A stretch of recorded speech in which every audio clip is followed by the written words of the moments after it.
to the Axis of Easy Salon. This is the first one of 2021. We've had a bit of a break. I've got Charles Hugh Smith with us from Hawaii, Jesse Hirsch in Toronto. We are doing things a little differently today because we've hit some technical difficulties and we are rolling with the punches and trying a different setup, courtesy of Jesse. So this is the first episode, January 14th, 2021. Hope everybody had a great holiday, a happy new year so far, as best as can be expected. And what do you guys want to talk about today? It's time for the Access of Easy podcast.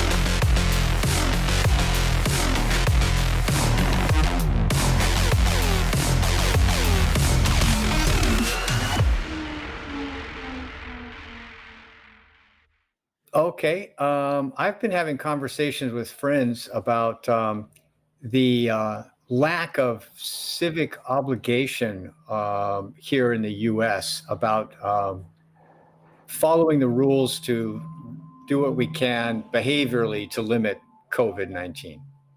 And I'm wondering if that's not a long-term trend, you know, the loss of the loss of civic duty, civic obligation, civic responsibility, to where the what matters now is what I believe and what I want to do. My personal freedom is more important than my obligation to the community, and I wonder about that. Right on. I mean, I agree. I think I've been having similar thoughts in terms of the moral responsibilities we have in a time of crisis. And ironically, I've been thinking about it not just in the context of the pandemic, but in the sort of larger context of the pandemic effects, whether that's the mental health impacts of people being isolated, whether that's the anxiety in terms of our economic future, or whether that's just, from my perspective, the kind of learning that comes with technology and the idea that we want to sort of spread literacy as far and wide as possible. And so I welcome that, Charles. I welcome the ways in which we can think about the means in which we can foster greater cooperation and foster greater dialogue and foster greater moral commitment, that like we're, our brother's keeper, that we're responsible for each other in a broader community sense. So I think, given that this is our first chat in the new year, I think that's a very appropriate topic. And I think it helps frame the kind of news and current affairs that's currently going on in our world. I'm torn which direction to approach this topic from, because I know that my thoughts around things like lockdowns are a little different from yours. If I go to the other end of the spectrum, so where Charles is talking about civic cooperation or civic duty, I look at governance failures as well, because out of the policymakers and the governance structures, we're seeing a sort of one-size-fits-all approach to this. Contrast to some other parts of the world, like you're hearing no other mitigation strategies coming out of the government here in Ontario or in Canada generally, and I don't know about the States, about things like nutrition, sunlight, vitamin D, zinc, those sorts of things. Whereas in countries like India, they're distributing kits to the citizens that contain these things, and they're very low cost, and it's like they're employing it as an additional mitigation strategy. Whereas here, it's lockdowns, and if the lockdowns aren't working, which they aren't here in Canada, then let's just lock down harder. And I just find that it's hard to cultivate this sense of civic duty when you're being bombarded with governance failure from above. And I mean, I got really triggered over the holidays when just the list of government officials who were jumping on planes and flying to the Caribbean and flying to Hawaii while they were telling everybody else to cancel Christmas and stay home. I mean, that was infuriating. I like completely lost it from. It doesn't surprise me that there's this lack of civic unity. And there's also the politicization of it all, which I've decried decried as well. But and then I'm also wondering, is it really is it happening to the same extent here in Ontario as Charles is commenting on it in the States? Because I find here, mask is near universal. Like I don't really see, I mean, there's anti-maskers and stuff, but they're pretty small. So you have mask compliance is almost 100%. Lockdown compliance, people are grumbling, but think I won't say 100% compliance. There's obviously edge cases and stuff. So, but for the most part, I think people are going along with these directives. I'm just questioning why it's a one-way policy, or sort of a single policy approach, when this policy seems to be not working. Yeah. Jesse, yeah, go ahead. I mean, I think Mark raises a legitimate point in that when the governance as a whole is failing, it's difficult. One of the signs of that dysfunction is it's difficult to get people to comply. And I think Mark's request for a diversity of policy, a policy debate, so that at the very least you can compare and contrast the lockdown strategy with maybe other strategies. Because not that I'm in favor of it, but Singapore and some Asian countries are using very heavy surveillance measures as part of their contact tracing. Now, Singapore is different partly because it's a city-state and not a nation. But, China similarly has been very successful. Taiwan has been very successful at combating the virus using very aggressive surveillance measures and very aggressive contact tracing measures, so they can literally sort of map out where the virus is and where transmission is. I'm not sure that such an approach is politically viable here in North America, but I think it's why a comparative policy debate would be so helpful. Because I think when you start looking at the different measures that are available, as well as brainstorming and imagining measures that have not yet been implemented, because I think that's another fair part of a policy process, I think at the very least, the consequence of such a debate is it fosters literacy. It helps people understand things like the majority of the transmission of this virus is asymptomatic and pre-symptomatic, meaning that there's literally no way to detect it. Right. And in fostering that type of literacy and connecting people to the kind of research that's going on, I think that not only makes a more informed policy process, but I think it inadvertently gets buy-in. It gets people to really understand the nature of the threat we're dealing with and to open up in terms of the possibilities that are there. Because I also obviously feel that the Ontario provincial government, where Mark and I live, has been completely mishandling this, and they're basically clowns. But so too are most governments, right? Like, there's very few good examples you can point to of, oh, they're being responsive, oh, they're being smart, oh, they're really handling this. And that's where I do share Charles's fear that the United States, and I read an interesting essay on it this week, which unfortunately I cannot recall who wrote it or even what the title was. But it was the idea. It was looking at what's happened in Ireland, in that Ireland had largely defeated the virus. Their transmission rates were so low, but then they had this ludicrous spike because they were also privy to the UK variant of the current coronavirus, which is way more infectious. And the spread in Ireland was ridiculous and so fast and catastrophic. And there's a lot of people saying that that's about to happen in the United States. That the United States, in fact, could be subject to two of those extreme spikes because of the nature of the geography in the U.S. and the sort of travel patterns. But nonetheless, there's a lot of tea leaves out there saying that as terrible as it's been in the United States, we're about to see it get a whole lot worse. Yeah, and that's I was going to send you guys a link to a survey of articles on that topic by Eve Smith at I think is her site Naked Capitalism, something like that. Yeah, it is extremely sobering, and kind of that's part of why I was interested in talking about what is what has eroded in the U.S. in particular, and I perhaps I would suspect it's different in Canada because of the cultural differences, and there's of course variations in Europe and Asia as well, as we're talking about, is that in Asia there's still, as a generality. Now I can only speak directly to Japan and Thailand, where I visited and have friends.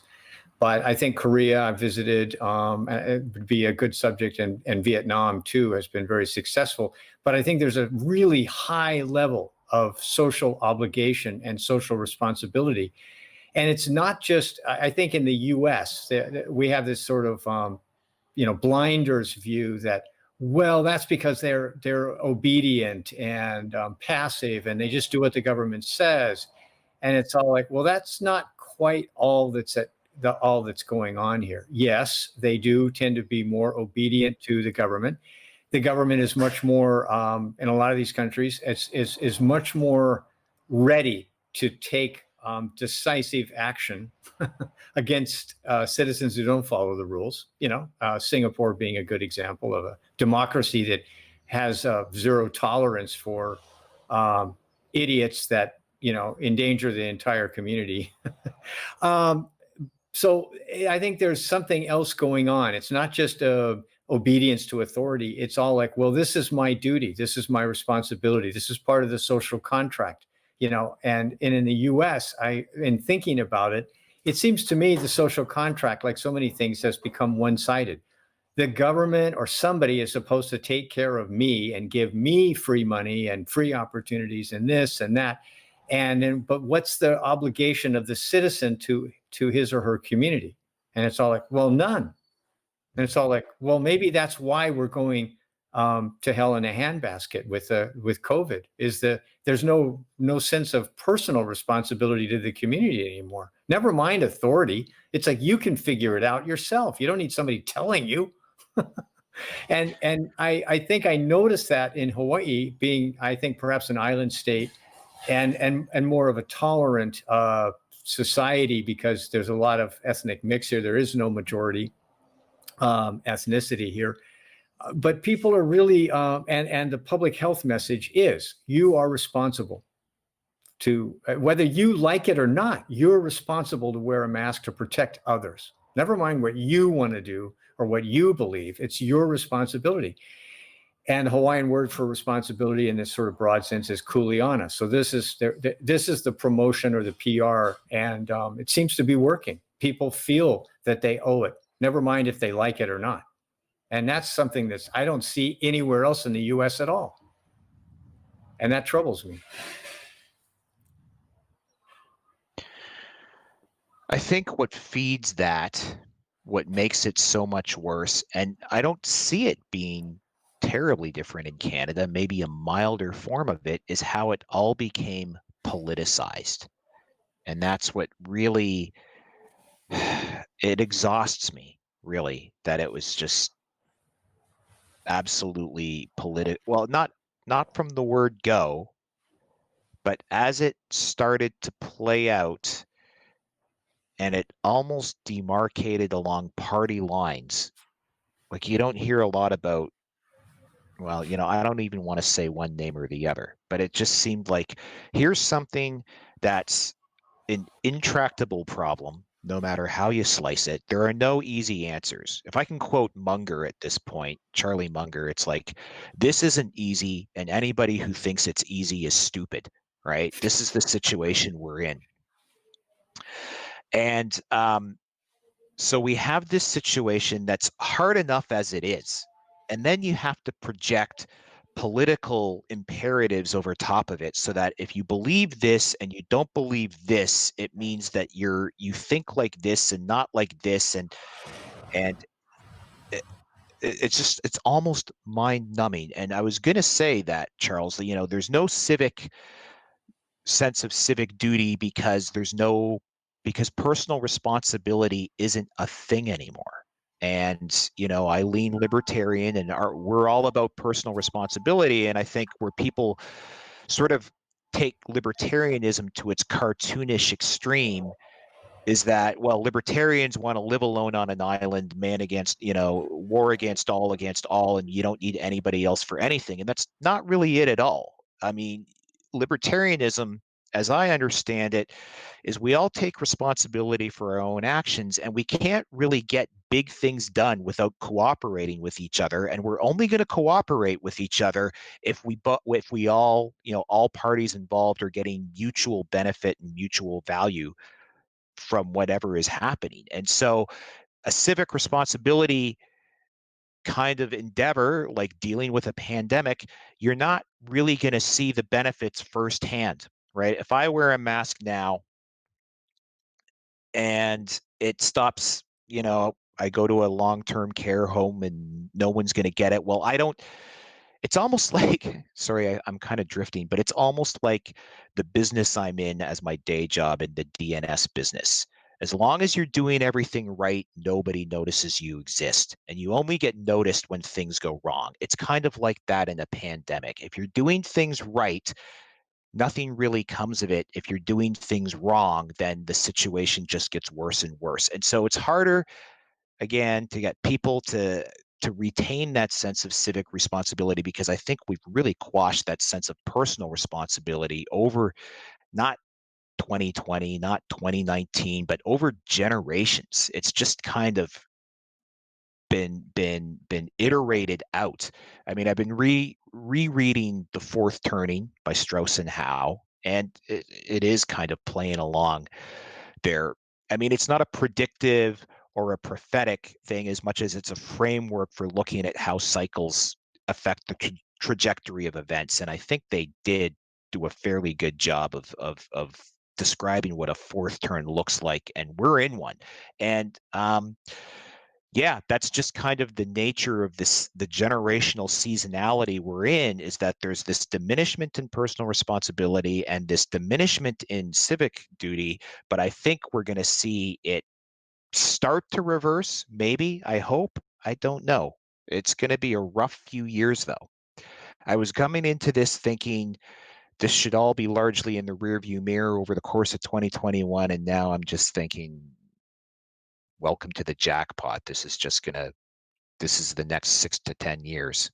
Not the pandemic per se, but just this rolling set of systemic crises that just keep magnifying this lack of civic cohesion and personal responsibility. I mean, with all due respect, I think part of your frustration with the pandemic is the extent to which you may have misread it at the beginning and are only now starting to see both the clusterfuck that it is and the long-term process that it is, and how it's intrinsically tied to, for lack of a better word, the kleptocratic culture that permeates society. Because I disagree entirely with your original assertion that the pandemic should not be political. It's the most political event in our lifetime. Maybe, I was going to say in our parents' lifetime, because in my case, my parents were born after the Second World War. So I can say that, yes, it's the most significant political event in their lifetime. But I think what you're conflating is partisanship, right? What you're conflating is polarization. And that predates the pandemic, right? Politics in the United States, politics in Canada was broken and dysfunctional before the pandemic happened. And that's part of what's made the pandemic such a complete mess. Because the institutions and the governments that should have been there to mitigate the effects of it were incompetent, right? They were not prepared. They were not in a position to actually sort of help the population and guide the population through what is, and actually, let me revise that. It's not a political crisis. It's a political economic crisis, because you can't separate the two. You can't separate power and money.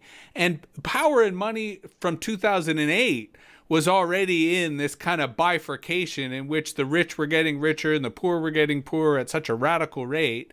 And the pandemic only exacerbates that even more. So for sure it's political. For sure there should be debates.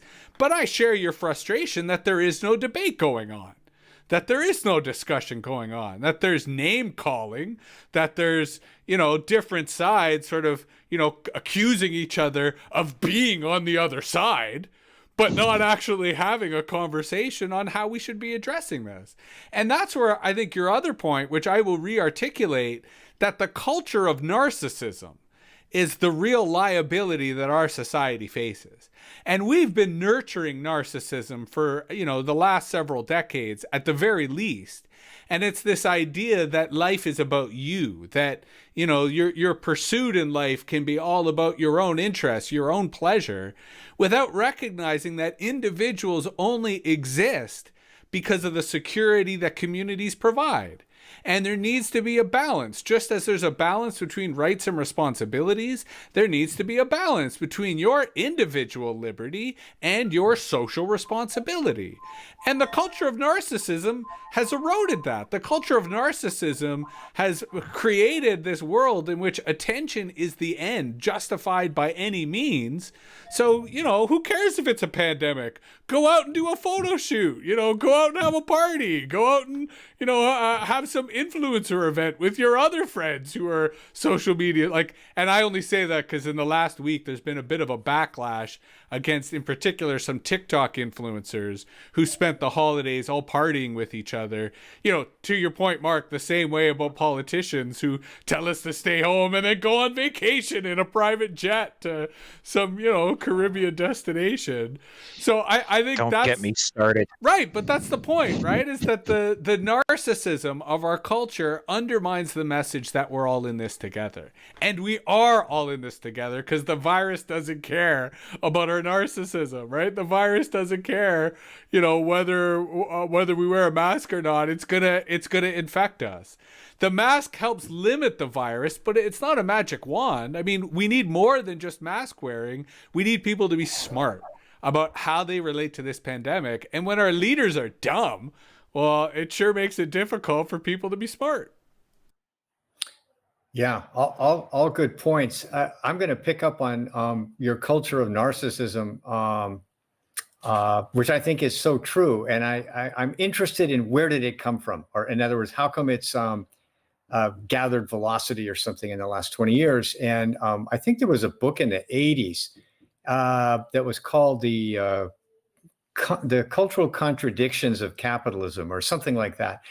And the point of the book was, hey, look, as consumers, we're encouraged and incentivized to be narcissistic, right? Because that's how we are exploited as consumers, right? Like we're told you're not hip enough or cool enough here unless you buy this. And of course that will change in a month or two. And then you have to buy more stuff, right? To stay, legitimate. And so it becomes consumerism itself it drives narcissism, right? And the contradiction is that capitalism, in whatever form it is, requires cooperation too, right? You actually have to produce stuff for everybody to consume. And so that's a cooperative venture. So you can't have it both ways. And I'm really interested in what you both have to say about my second point here of culture of narcissism is social media.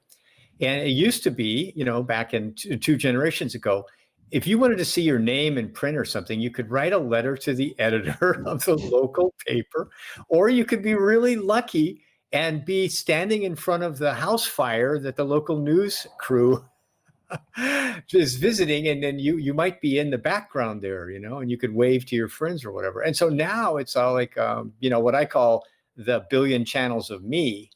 Are out there. And so that's, how could it not exacerbate the culture of narcissism? But I'm interested, maybe I'm missing something there. So I want to hear what you guys think of that. Jesse?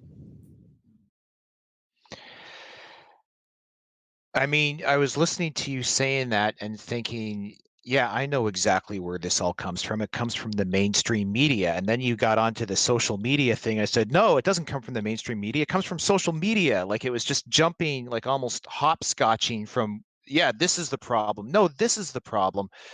And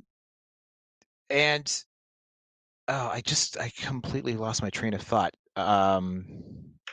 I'll bail you out quickly by Thank you. saying, you know, Marshall McLuhan, one of the people I love to cite on this podcast regularly, you know, he talked about this going right back to radio, right? That he would argue all of this began with electronic media, that the printed page, which the two of you are so fond of, right? I mean, this is the irony. You could call this podcast Two Audiophiles and an Internet Guy, even though Mark is also an Internet guy, but still, right? And that the book, the printed page, created the individual. That before the printed page, there was the spoken word. And there were no individuals in tribal societies. In oral societies, there was no way to distinguish your thoughts, to distinguish your ideas from the group. But if you could put your ideas on a printed page, well, then you were different. And the act of reading differentiated you from what was on the page. So the printed page is where individuals came from. And as soon as our media became electronic, as soon as our media became digital, it's not that the individual went away. On the contrary, that's the point of narcissism. But electronic media and digital media once again changed our relationship. And if you want to be really ludicrous, you could say that the individual from the printed page had their head stuck up their ass with the digital media, and that creates the narcissistic feedback loop in which you no longer have the critical individual. Instead, you have the obsessive individual, and that's the kind of individual we have today. Again, a bit of a tangent, and I'll bring it back to you, Mark, but a way of saying I think what we're describing are media effects. And these media effects are really what are doing the polarization, fueling the narcissism. And different media have different effects, but I think we're seeing trends that go all the way back to the days of radio.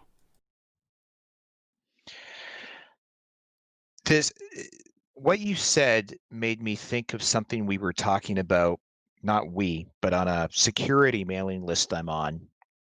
And we were discussing about the deplatforming that took place in the heels of the riots last week, and it's hard enough to decide what happens on your own platform, but then to make decisions based on what happens on sub platforms like sub users and their downstream users, and the effects that your sub users may have on the wider ecology.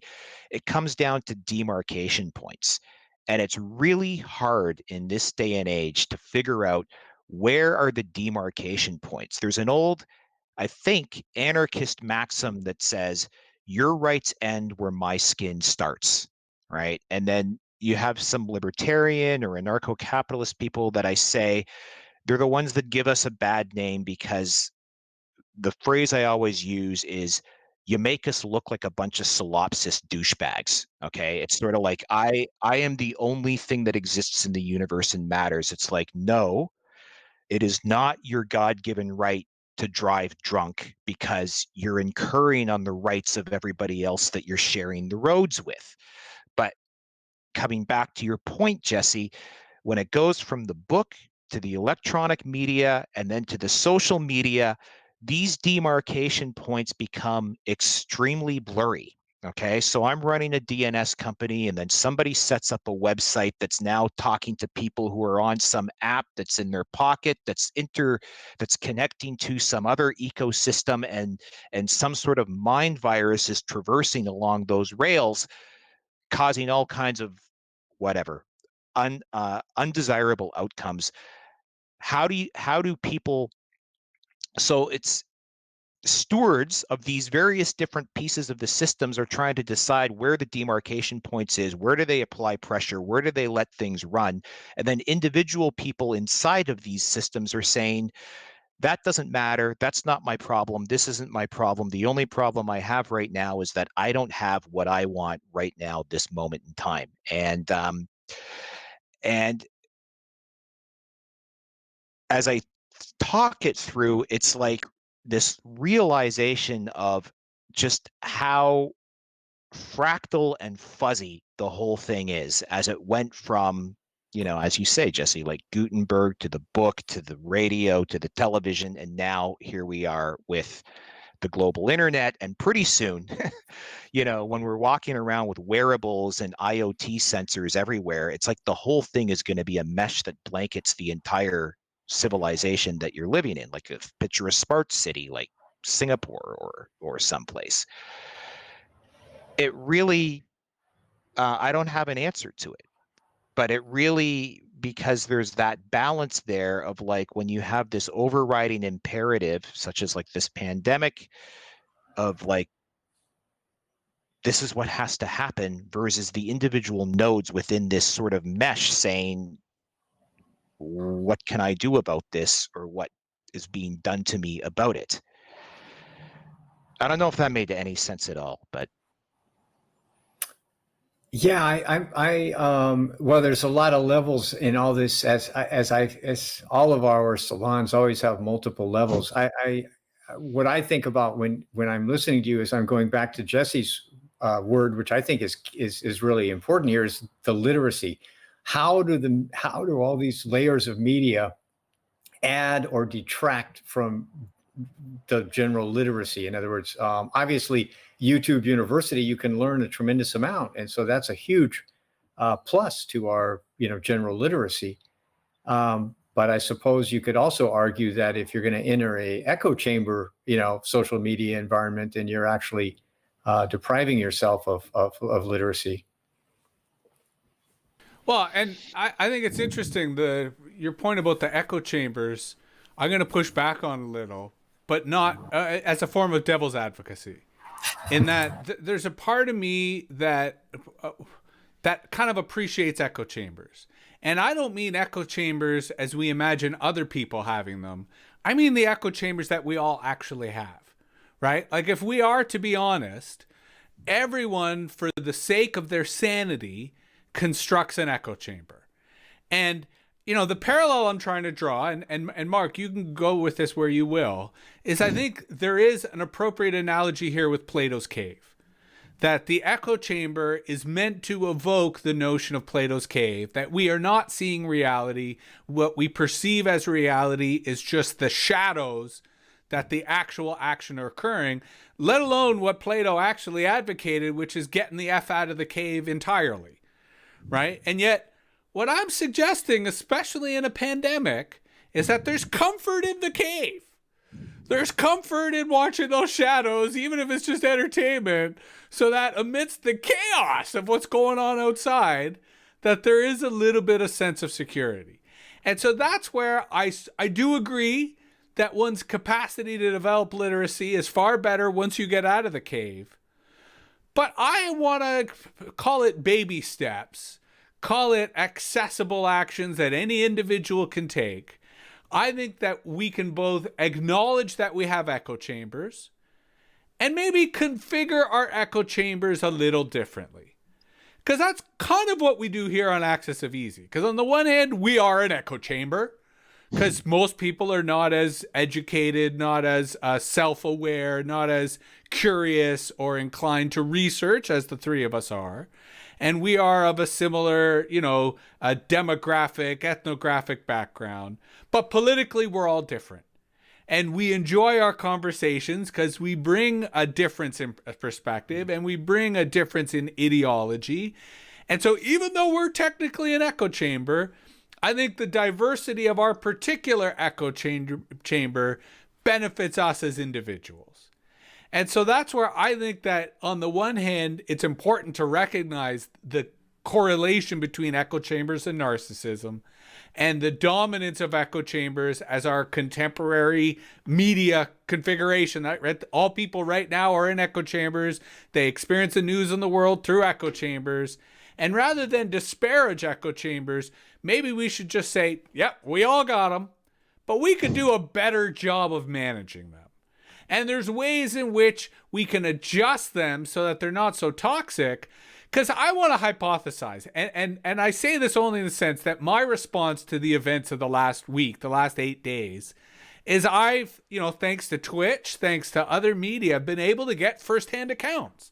Like, I was able to tune in to live streams of people in DC before, during, and after the incident. And I've been able to tune into their discussions since then. And I've been witnessing a bit of a transformation where a lot of people are like, whoa, I regret that. And I'm still against the state and I'm still against the status quo. But you know, in hindsight, what I did last week, oh, I wish I could not do that again. And I think that's a consequence of the echo chamber shifting. Of all of a sudden their echo chambers having more voices, more perspective.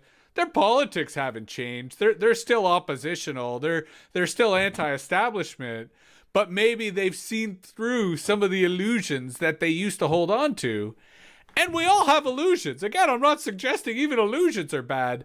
I'm just suggesting that the natural progression of human growth is that what you thought of yesterday, today you're maybe critical of, and hopefully you'll learn something new tomorrow.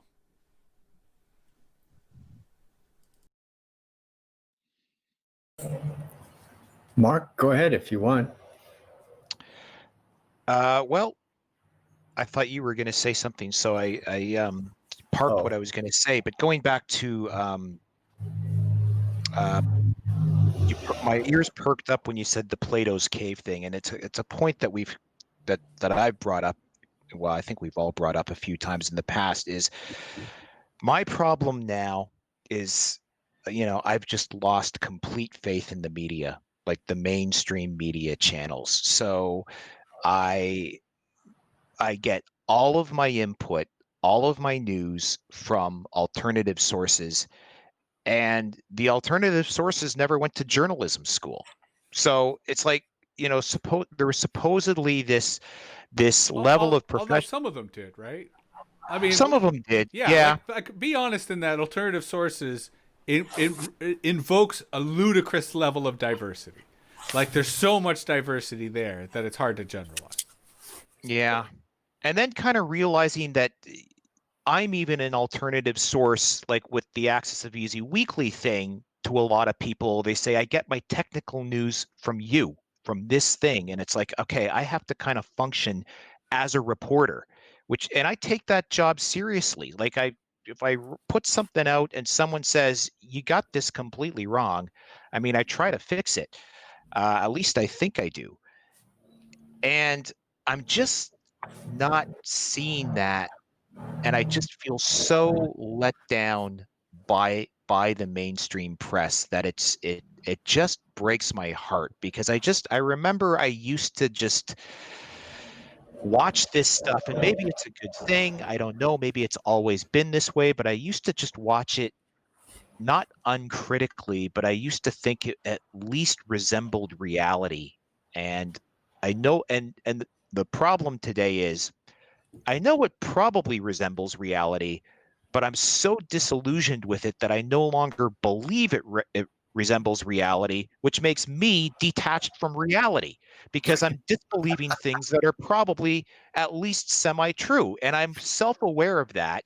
And that makes it really hard to just kind of, come to an opinion about something. And maybe what that really means is I just, going back to the old classical philosophers of, you can't really know anything that you don't have direct knowledge of. And maybe we do, as a society, spend way too much time opinionating about stuff we shouldn't even be talking about, because we have no idea. We have no idea what's going on in half of these things. Yeah, well, let me jump in here. I think this is a great topic. Let me just try to make to use Jesse's word, like a hypothesis here. Because of social media and the web in general, maybe what we have is three levels that one of which didn't exist. We now have the live feeds that Jesse's referring to. So there's no mediation. We're actually seeing the live thing. Where no matter what you say, the past mainstream media, it was always curated, right? In other words, there was an editor there that selected the shot of the helicopter lifting off, from the embassy in Vietnam, et cetera, et cetera. And so, and then there's the layer of curation, which, like Mark, you're curating to some degree, like the technical flood of information, and you're summarizing that for people, right? And then there's the level of commentary and analysis where, which I think to some degree all of us do, which is to say, hey, people, of all the stuff that's flowing through here, this is what's really critical here. This is really important to understand. So let me help explain it. And so the mainstream media used to do the curation. to some degree, but mostly it was the commentary and analysis. We've chosen what's important and we're going to explain it to you. Where now you've got the live feed, you've got independent curators, and then you've got independent commentators, analysts. And so no wonder the cave has actually got like 3 projectors running. Yeah.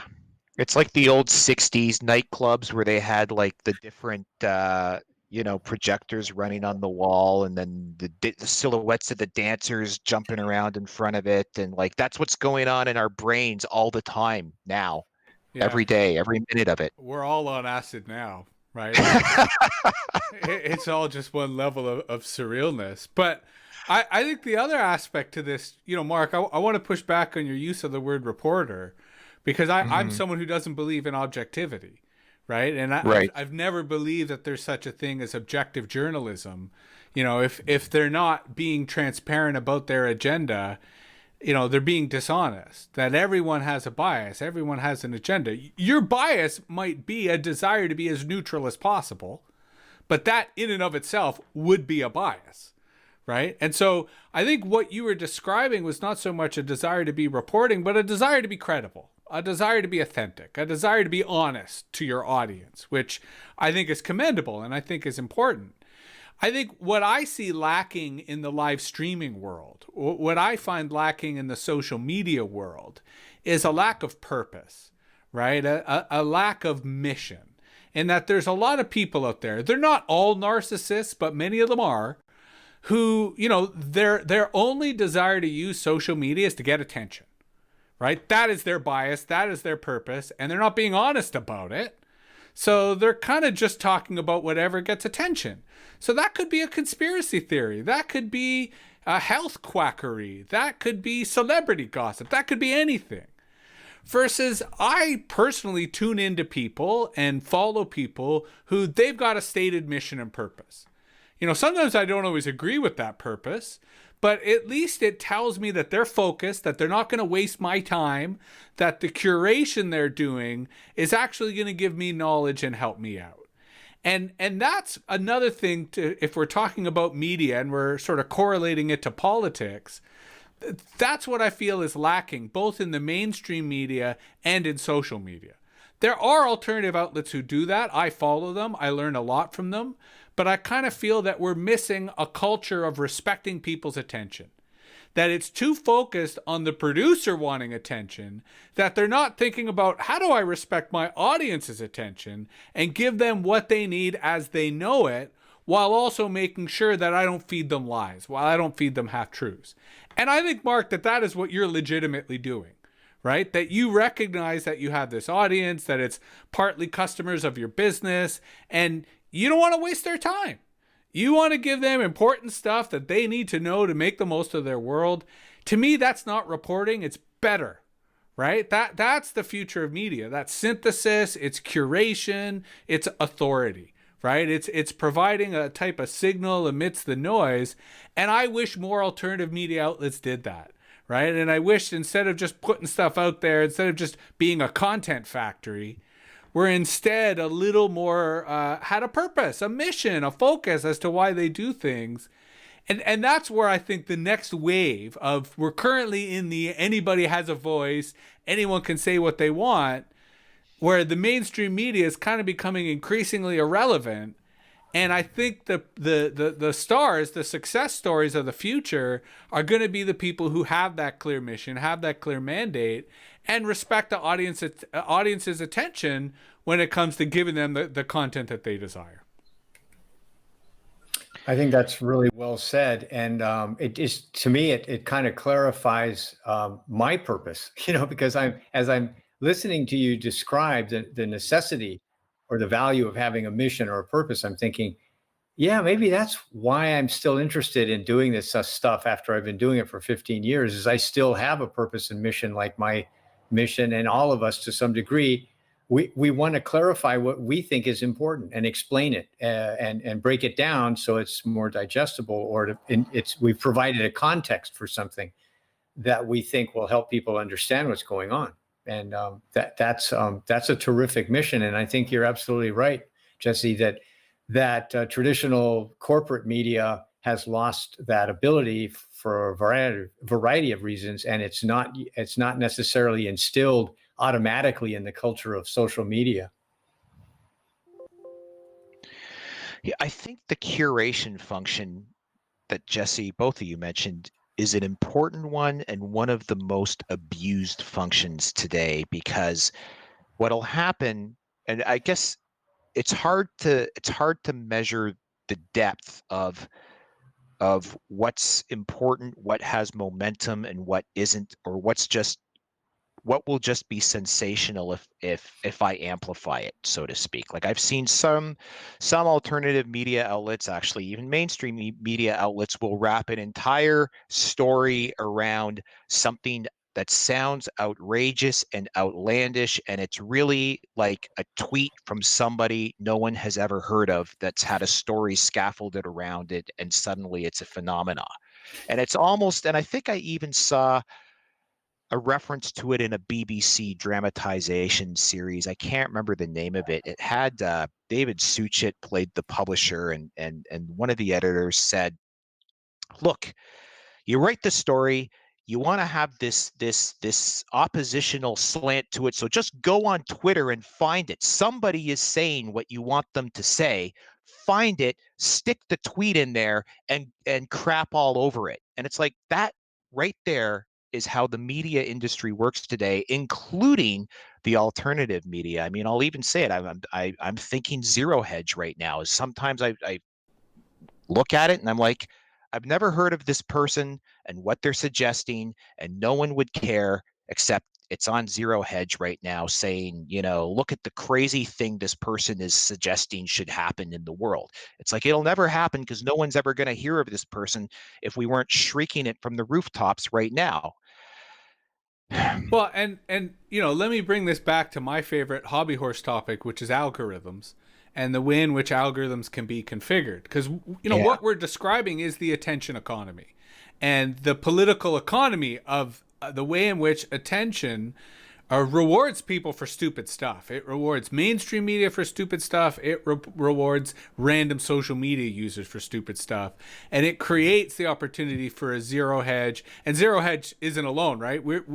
We're picking on them because we know them. But there are so many sites. Yes, and I have a lot of respect for Zero Hedge. I will just put that in. Right?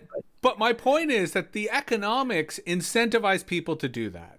And yet what I find interesting about TikTok, as flawed as it is just because it is a different algorithm than the rest of social media, it's remarkable how different the results are, how different the experience is.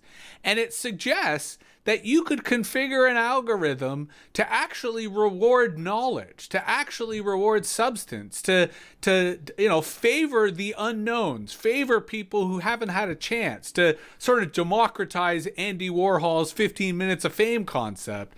Like, there's so much you could do if the configuration of the algorithm was open to debate, or was something that people could vote on, or was something that people themselves could configure so that their user experience was different.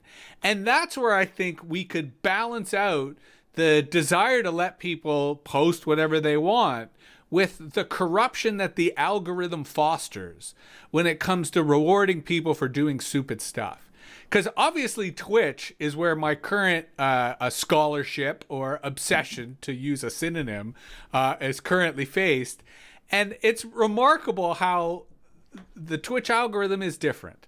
And the Twitch algorithm rewards certain stupid people in different ways than other social media algorithms reward stupid people. And so I think in fostering that contrast, to bring it back originally to your point, Mark, that if we had a contrast in pandemic response policies, the contrast allows us to think of alternatives.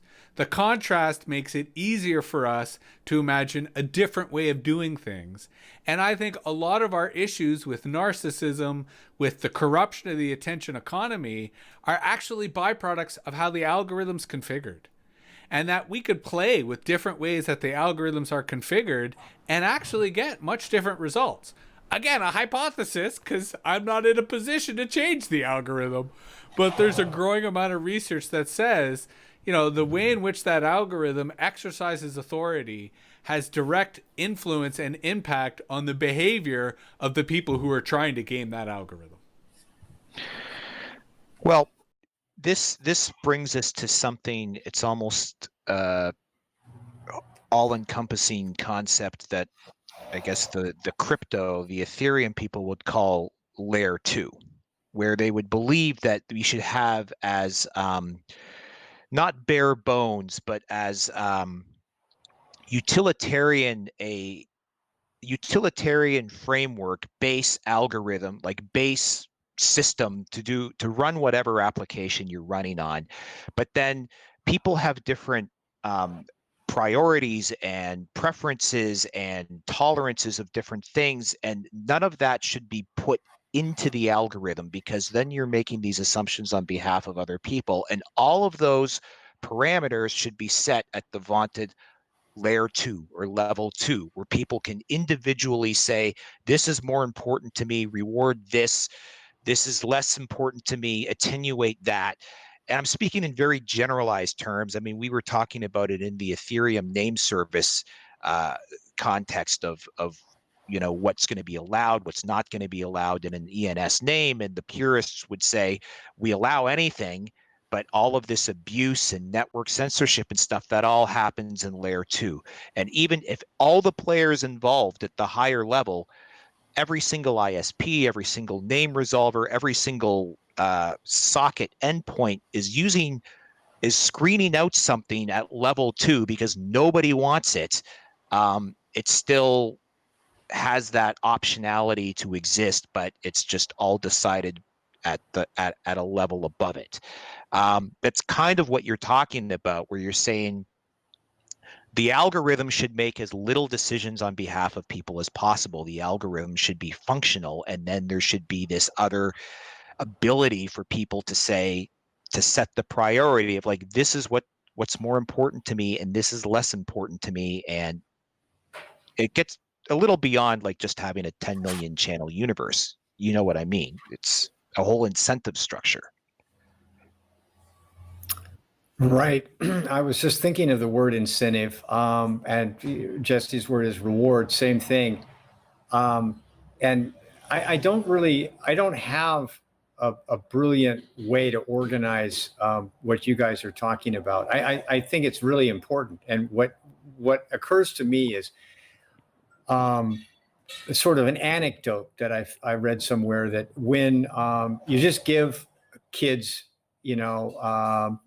students, young students, a laptop and an internet access, and then theoretically, they can look at almost anything except maybe pornography or something. The kids from lower economic, social classes will tend to just end up in the sort of like low value sensationalist stuff, right? And then the kids from the higher social class will end up finding something that's, maybe it's a game, but they're learning something useful through the game or something like that. And so I guess my point is, what concerns me here is, I think it's totally right, is that if everything is allowed to just run to the individual, then the people who have grown up in or inhabit a deprived world, they may not even know about these other algorithms that could give them a different view of things. And so I'm not sure how we can create incentives for people to explore different algorithms than what they're used to. Yeah, I disagree there on both counts, in the sense that I don't think incentives are necessary. I think it's a question of interface. I think that, for example, algorithmic literacy as a concept, I think, is fairly widespread. I don't think it's necessarily deep, in the sense that I think most people, their algorithmic literacy is very superficial. But I think most people sort of recognize that when they go to Google, it's not a human who's giving them those results. And I think the more that they use these services, the more that they recognize certain patterns. So I think it's easy to, you could have it as emoji based or emoticons. Like click this button if you want more boobies. Click this button if you want more guns and explosion. Click this button if you want more cute furry animals. I really think that to have an interactive programmable algorithm requires zero literacy whatsoever, because algorithms are already interactive. Unfortunately, they're black boxes, right? The interaction is not visible to the user, but they are already trying to reverse engineer the user and anticipate what their interests are so that they can keep them on the platform even longer, right? And maximize engagement. So the notion of algorithmic transparency is to make that interaction visible to the user so that they can have some agency. And the primary argument from the platforms as to why they won't do that is because they say it'll allow people to game the system. That if they knew how the search engine worked, if they knew how the social recommendation engine worked, well, then they would just try to manipulate that, which they're already doing already. So I say at least put the rule book on the floor so that those who want to play the game know what the rules of the game are and don't get copyright strikes or don't get other penalties that they didn't realize existed. But the idea that you could create an interface that, regardless of your user level, regardless of your literacy, allows you to express preference, allows you to hit the privacy button, allows you to hit the do not track button, allows you to hit the anonymity button, all that stuff could be designed easily. There's a reason why it's not, right? There's a political economy to that design as to why they make this technology so accessible, as to why they divert people with low socioeconomic status to entertainment rather than education. And so a lot of that comes down to who controls these algorithms and why. And so when I argue that we should democratize the algorithms, that we should allow individuals to have a vote, to have a voice in how these algorithms are being used, I don't think that invokes a barrier to entry. I actually think it would be pretty easy to design a democratic framework to governing algorithms that reflects the interaction that algorithms currently have. You just make it transparent so that people could see the way in which their data is being collected and see the way in which they're engaging. And that's where, Mark, I think your blockchain analogy is spot on, right? Because that's exactly it. That in making more of the layers transparent, right, and separating them from the sort of core utility layer, it allows people to have choice, right? If I don't like your blockchain, fork it, and I can create my own blockchain where we have different values at that layer level. And that would be a different society saying, we're going to have a different economic system thanks to this software, because this software allows us to change the configuration at a much deeper level. And that's where I think the distributed ledger technology world offers a much more political nuance in the way in which a society can choose to govern itself and to choose to do the things that it does. That might actually be a good place to call it quits for the week. I think so too. Yeah, I think so too. Very good topic. It's because that's a whole other show to explore what you just said, Jesse. Democratizing the framework and algorithms. So good stuff. Sure. Yeah, that was the AxisOfEasy Salon number. I actually have lost track of what number we're on, but don't forget to like us on Stitcher, iTunes, Spotify, and YouTube. Hit that subscribe button, tell all your friends, visit us on AxisOfEasy.com, and we will see you all next time.